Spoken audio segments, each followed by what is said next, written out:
ქართულში არის ესეთი უნიკალური სიტყვა, რომელიც ქართულში არ არის და სულ მინდა ვიცო, რომ უნდა იყოს მეთი ვაშინერს. აი ეს ვაშინერს, იმიტომ რომ ამის დაანგრევა ვაშინერს. ღმერთისგან დაუშვებელია ამის გაკეთება. ეს იმდენად ძვირფასია და იმდენად წმინდაა ჩვენთვის ეს არის სათავე, ოდაბადე.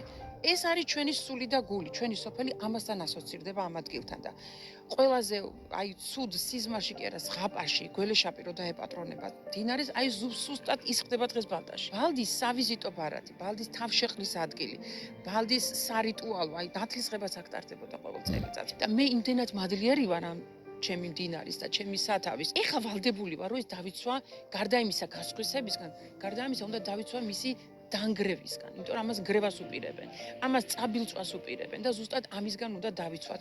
ეს გვაქვს უნიკალური ბუნება, რომელიც გვიყვარს და რომელიც ჩვენ ხელუხლებლად მოვიტანეთ აქამდე. ჩვენ არაფერი არ გაგვიკეთებია აქ. აქ ამას რა თქმა უნდა რამის გაკეთება. აქ ჩადი, დაჯექისიამ, ოღონდ არ გააფუჭო რამე. მესამე წელია უკვე ჩვენი შვილები კარავში ათენებენ და აღამებენ და ამას ვიტანთ მტკიცეთ, უთქმელად, ბევრი გადაყლაპული ცრემლის ხარჯზე, იმიტომ რომ არ გვინდა ჩვენმა შვილებმა ინერვიულონ. ერთხელ წამომცდა, რომ მეტი აღარ შემიძლია შვილო და რაღაცა სხვა გზაზე გადავიდეთ, ვეღარ უძლებ მეთქი და ჩემი შვილის პასუხი იყო, დედა შენზე ნერვიულობასგან უღად დამიმატებ კიდევ და აი იმ წუთიდან ჩავკალი ყველანაირი ემოცია.